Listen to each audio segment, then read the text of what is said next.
Olá, boa tarde. Eu sou a professora Renata Tavares e estamos aqui novamente para continuarmos o nosso curso sobre psicologia, emergências e desastres. Vou compartilhar aqui a tela com vocês,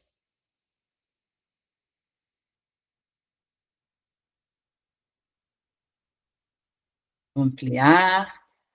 Bem, então hoje estamos em nosso terceiro encontro e falaremos sobre algumas ações que temos que prestar atenção, que temos que nos pautarmos nessa escutativa que nós conversamos já na aula 2, e hoje vamos entender um pouco o contexto que produz a vulnerabilidade em situações de emergências e desastres.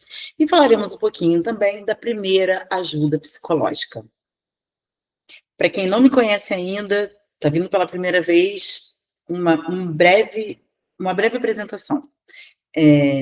Como eu disse antes, sou Renata Tavares, eu sou formada desde 2003 pela UF, fiz mestrado também nessa instituição e doutorado pela UFRJ.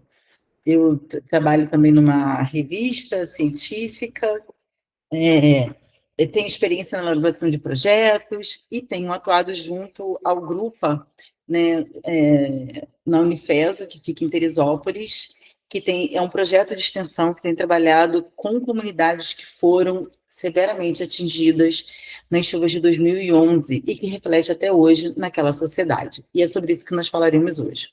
Bem, então, qual seria o objetivo da aula de hoje? Bem, na aula de hoje, nós pretendemos compreender princípios conceituais da primeira ajuda psicológica, não é? Aprovada por 24 agências internacionais, e ela é escrita e ela é sistematizada pela ONU, né? E é usada por várias ONGs, como veremos daqui a pouquinho.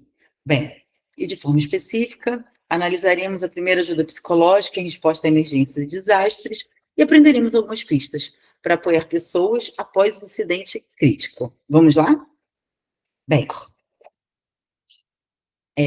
a origem da primeira ajuda psicológica, o PAP, acontece em 2009, né? E ela começou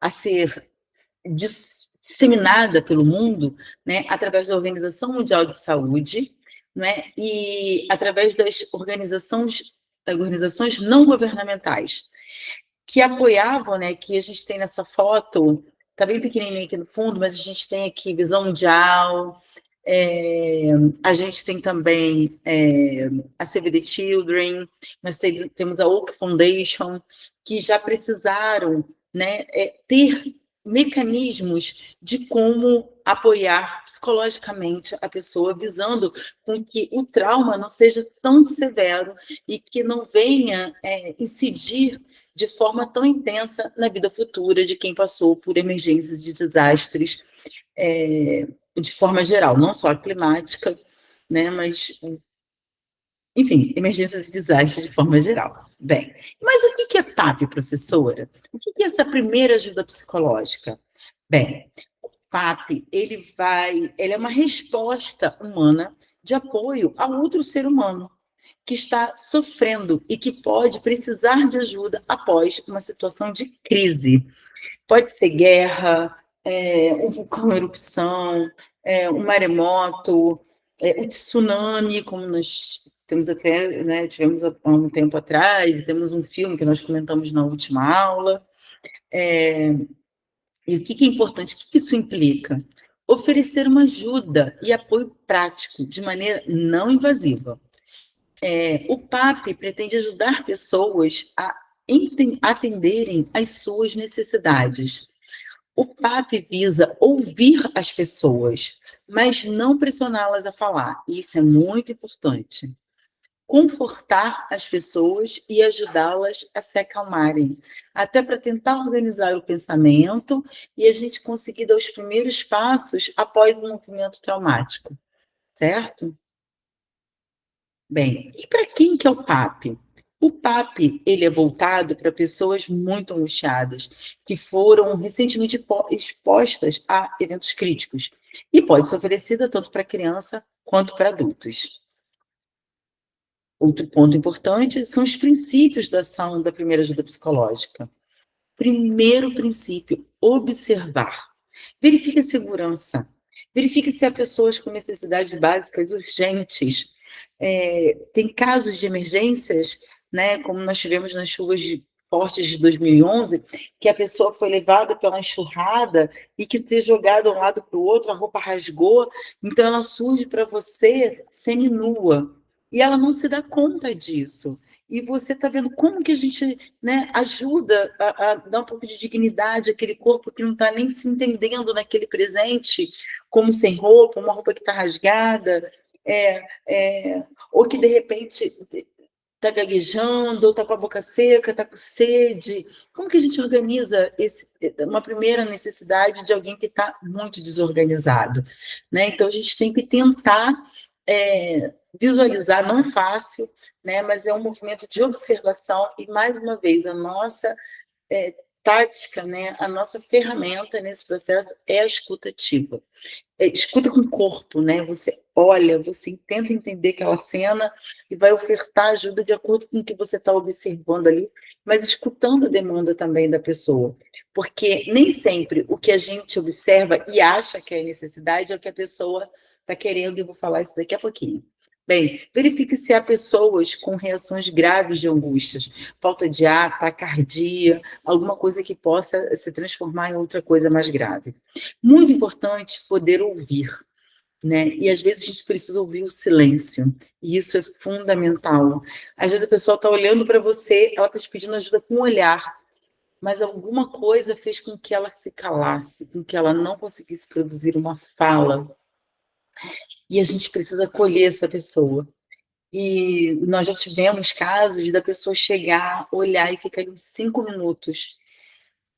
Você presente, ofertar uma água, ofertar um cobertor e esperar. E daqui a pouco a pessoa, é como se tivesse um clique e ela, de repente, começa a falar. Então, é um momento que ela precisa elaborar. Então, esse silêncio também precisa ser ouvido, porque é no silêncio que há uma elaboração, há uma saída, né? Daquele momento mais drástico daquele momento. Então, ouvir, aproxime-se da pessoa, das pessoas que possam precisar de ajuda. Pergunte o que elas precisam e o que a preocupa. Ouça as pessoas, ajude-as a se acalmar.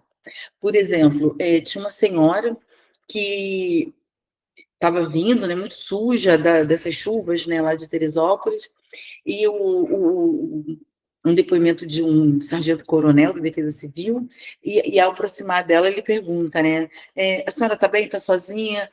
Já achou algum parente, neto, filho? Ah, ela, meu gato.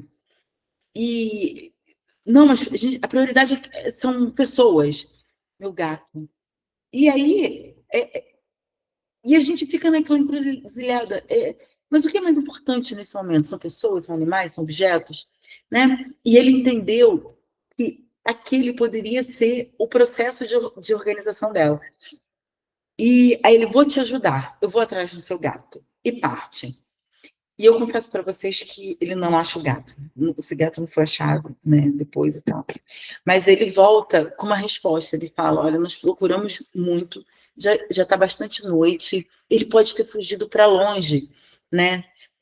Mas a gente amanhã volta para procurar seu gato. E ao responder isso, ela olha para ele assim, e meu filho? E aí ela começa a organizar, eu tenho 3 filhos, eu tenho... E ela começa a verbalizar a sua história, começa a pedir, mas a gente não entende, no momento de sofrimento, como se organiza o pensamento de uma pessoa. E a gente não está ali, em momento nenhum, para julgar. Outra coisa, prepare-se, informe sobre o evento crítico, informe sobre o serviço e sistema de apoio disponível, informe sobre o aspecto de segurança. Por exemplo, você não vai sair no meio da chuva para atender sabendo que ali vai correr água, ou que ali pode descer mais casas. A gente tenta sempre levar, e a Defesa Civil entra, tira a pessoa do lugar de risco, e ali, pô, aqui temos o mínimo de segurança, sim, então aqui eu posso produzir uma escuta, posso produzir um acolhimento. Então, a gente tem que detectar isso com antecedência. Os grupos, e o último ponto, né, que é o último, mas não menos importante, é conectar, né, que eu já falei, mas agora eu vou só conceituar aqui, né, que é ajudar as pessoas a resolver suas necessidades básicas. Mas necessidade básica não sou eu que vou dizer para ela que vai dizer para mim, e eu preciso ouvir. Não é? No caso dessa senhora, foi um gato. Nossa, a gente vai entrar no embate. É absurdo, não é absurdo? não importa, é o que ela conseguir verbalizar, e aquilo pode ser o início de uma compreensão, de uma organização, e quem vai dizer da sua própria necessidade é a pessoa. Né? Então, a partir do momento que você consegue resolver a necessidade básica, ela passa a ter ajuda, acesso a serviços, o que pode solucionar, né? Daqui a pouco ela vai te trazer outras demandas, isso é muito importante. Ajuda as pessoas a lidarem com seus problemas, forneça informações, conecte as pessoas com seus entes queridos, né? A gente tenta achar, sempre agrupar pessoas, mesmo que estejam num grande abrigo, a gente tenta fazer isso, porque a gente sabe que você reconhecer uma pessoa no meio de uma confusão traz calma, traz um pouco de alívio naquele sofrimento, aonde solidão também faz sentir, não é? Esse desespero e faz acentuar o trauma dessa sensação de estar sozinha em frente ao caos, ao meio ao caos, né? Bem, os grupos vulnerabilizados, situações críticas, quando a gente olha para essa população, a gente entende que tem alguém que está mais, que pode estar numa situação mais crítica do que outras. Então, a gente prioriza crianças e adolescentes, idosos, gestantes, lactantes, não é pessoas com deficiências físicas ou mentais, não é aqueles que têm risco de discriminação ou violência, como mulheres, minorias étnicas ou religiosas, porque, embora vulneráveis, todas as pessoas possuem recursos para se adaptar. E é importante apoiá-las no uso das suas próprias estratégias e no enfrentamento, né? E ajuda para se adaptar àquele momento que não é para sempre, não é se adaptar e isso vai ser perpétuo, mas para passar um período e poder se reerguer, e aí sim provocar novas mudanças. Um momento de crise não é um momento de mudanças, é um momento de se acalmar e tentar amenizar as variações, já que o seu contexto está em intensa transformação. Né? Então, como que a gente olha isso? Né? O lugar da primeira ajuda psicológica na saúde mental e na resposta psicossocial em geral. Bem, o que está na base? São as considerações psicossociais relacionadas a serviços básicos de segurança. Né? Nós temos serviços básicos, seguros, socialmente apropriados, que protegem a dignidade da pessoa. Um médico, o psicólogo, um líder religioso, né? A gente procura o CRAS, então a gente vê uma composição de profissionais, de pessoas que podem estar ali, que têm um preparo, e às vezes não, às vezes a pessoa está preparada, uma situação de emergência e desastre também desestabiliza essa pessoa.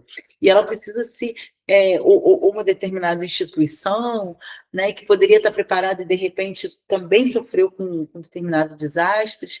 Então a gente tem que ver o que naquele momento, de fato, pode trazer segurança, quem e onde, né, os lugares e pessoas que podem promover o mínimo de segurança no momento de desastres. Bem, outra coisa é poder fortalecer os mecanismos de apoio comunitário e familiar, né? Fazendo esses agrupamentos que eu falei para vocês, procurando parentes, amigos, tentando separar eles em blocos, para ali um fortalecer o outro e ajudar a passar no momento de crise. Outra coisa, mecanismos de apoio direcionados, não especializados. Ou seja, isso também pode acontecer de pessoa a pessoa, né? A partir do momento, não precisa ser um psicólogo para dar esse apoio, para dar essa instância nesse momento. Agora, alguém que possa estar mais íntegro, não é? Que possa ter um corpo, não é? Para abraçar, para sentir e para mediar, não é? Essas situações. Então, a gente prepara, né? Nós temos atuado com líderes comunitários